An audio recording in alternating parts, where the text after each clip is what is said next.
Assalamualaikum warahmatullahi wabarakatuh. Perkenalkan, nama saya Faisal Ashraf Aziz dengan PM 23758060. Nah, di sini saya akan melakukan supervised learning, di mana ada support vektor mesin. Di sini tugasnya adalah konsep dasar support vektor mesin.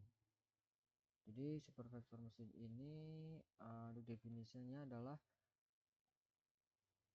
SVM ini adalah algoritma support Facet learning untuk klasifikasi yang digunakan klasifikasi dan regresi. Lalu untuk komponen utama SVM ini adalah hyperlink, margin, dan support vector. Nah, hyperlink ini adalah garis atau bidang pemisah antar kelas, lalu margin ini jarak antar hyperlink dan data support vector. Support vector ini yang mana titik data yang paling dekat dengan hyperlink dan menentukan posisinya. Lalu untuk intuisi SVM ini, bagaimana SVM menentukan batas klasifikasi yang optimal, yaitu dia membagi data ke dalam dua kelas dengan hyperlink yang memaksimalkan margin.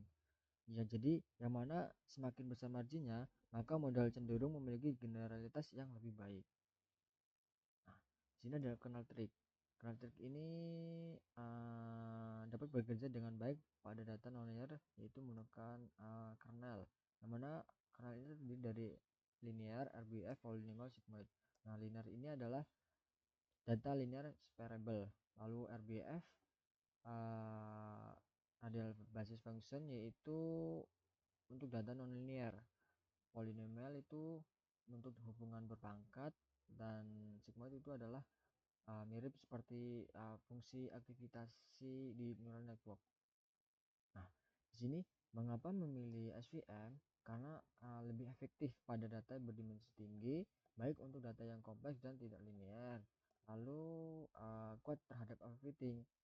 Jadi yaitu dengan pemilihan parameter yang baik. Nah, di sini untuk penerapan SVM itu tadi kasus dataset Titanic. Yang mana deskripsi dataset Titanic ini untuk harganya survei 1 selamat, 0 tidak selamat. Nah, ini untuk fitur-fitur pada dataset Titanic. Lalu di sini ada langkah-langkah umum implementasi, yang mana ada import library dan dataset, prapemrosesan, build data, yaitu ada fitur scaling, latihan model, lalu evaluasi hasil. Nah, di sini kita masuk ke, saya menggunakan Google Lab.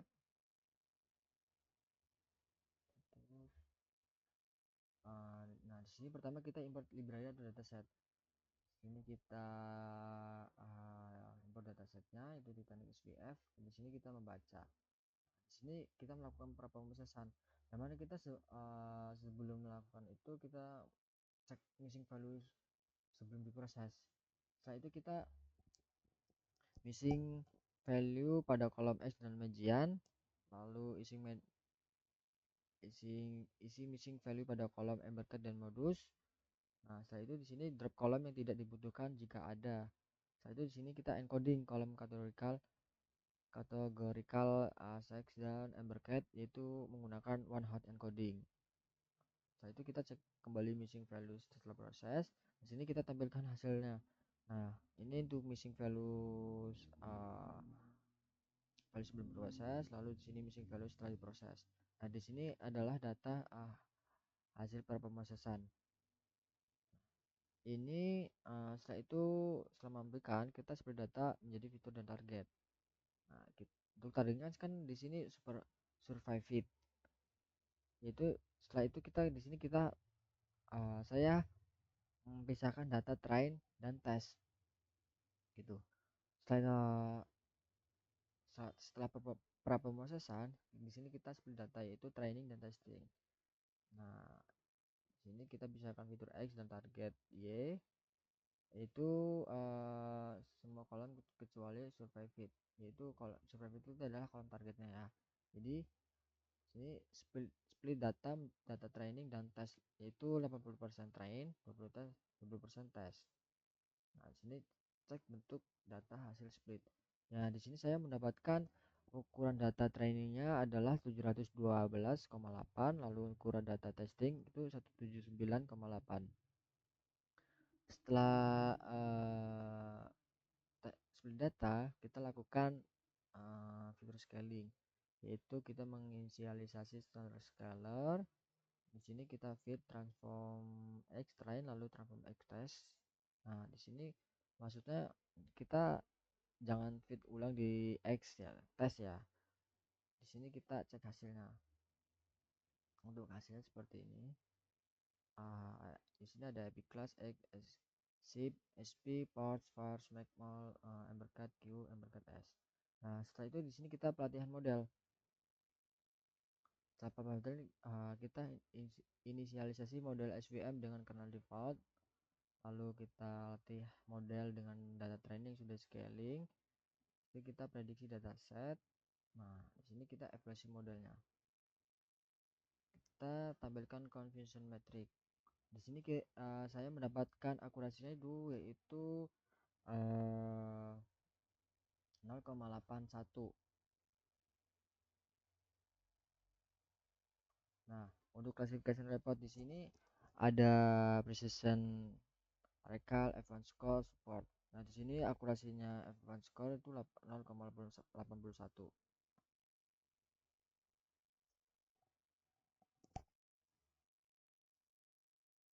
Hmm, ini ya. Jadi di sini nih, di sini saya mendapatkan 102. Jadi yang mana 102 ini orang yang tidak selamat diprediksi benar. Lalu untuk 8 ini orang yang tidak selamat tapi diprediksi selamat. Nah, saya mendapatkan 26. Nah, 26 ini orang yang selamat tapi diprediksi tidak selamat gitu. Jadi untuk 64 ini untuk 43 ini orang yang tidak selamat tapi diprediksinya benar. Sini setelah itu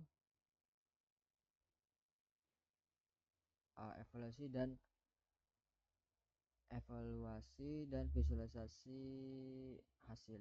Bagaimana nilai akurasinya? Nah, nilai akurasinya 0,81.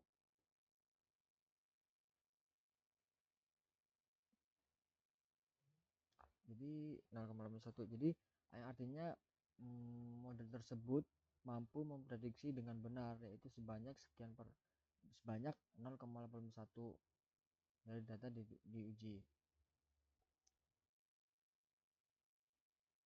Nah, untuk confusion metric ini itu menunjukkan jumlah prediksi benar dan salah untuk masing-masing kelas, selamat atau tidak selamat. Jadi visualisasi heat map itu membuatnya lebih mudah dipahami. Di sini apa yang bisa disimpulkan?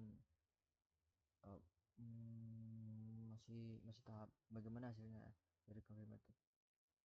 Jadi confusion metric di sini kita kan mendapatkan precision, recall, advanced score, support.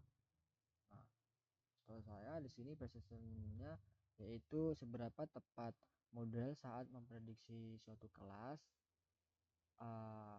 Nah, untuk recall ini yaitu seberapa baik model menangkap semua instan dari suatu kelas. Setelah itu di sini advanced score. Advanced score ini harmonik dari precision dan dari recall. Sini kita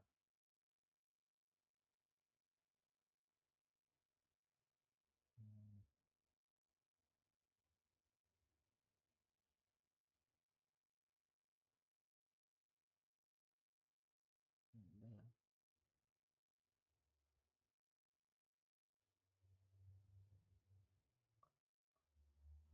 Langsung saja refleksi, pertanyaan dan diskusi. Nah, di sini jelaskan apa yang dimaksud dengan hyperline pada kasus Titanic. Jadi hyperline ini adalah garis pemisah antara penumpang yang diprediksi selamat atau tidaknya. Jadi bagaimana SPM menemukannya dan apa artinya terhadap keputusan selamat atau tidaknya seorang penumpang. Jadi SVM ini mencarinya berdasarkan titik data terdekat dari masing-masing kelas support vektor gitu. Mengapa fitur yang kedua ya, mengapa scaling fitur penting sebelum menggunakan SVM? Yaitu karena SVM itu menghitung jarak antar titik. Jadi fitur ini dengan skala besar bisa mendominasi tanpa scaling. Nah, standar scaler ini yaitu memastikan semua fitur punya kontribusi seimbang. Nomor 3, apa dampak pemilihan kernel terhadap performa model? Dampaknya itu menentukan bentuk hyperline, karena pemilihan kernel menentukan bentuk hyperline. Kernel RBF ini memungkinkan klasifikasi data nonlinear. Jadi pemilihan kernel ini yang salah dapat menurunkan akurasi. Lalu bagaimana cara menangani data yang tidak seimbang dalam klasifikasi? Di sini saya melakukan teknik metrik evaluasi seperti Evans score. Jadi daripada hanya akurasinya. Nah, bisa juga kita lakukan teknik oversampling atau undersampling. Lalu ada apa kelebihan dan keterbatasan SVM dibanding model lain? Kelebihannya itu akurat pada dataset berdimensi tinggi, bisa menangani data nonlinear, dan juga tahan terhadap overfitting. Sini saya kembali kekurangannya. Jadi kekurangannya itu atau keterbatasannya, yang mana lambat pada dataset besar, sulit dipahami saat menggunakan kernel kompleks, dan juga tidak cocok untuk data yang sangat besar karena waktunya komputasi. Jadi itulah penjelasan atau penerapannya pada dataset Titanic ini.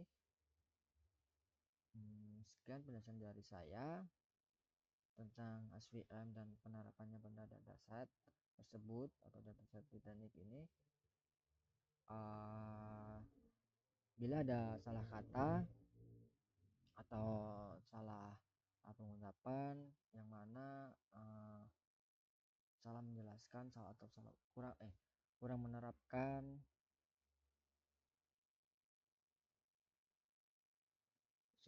supervised learning ini, sebelumnya saya akhiri. Wassalamualaikum warahmatullahi wabarakatuh.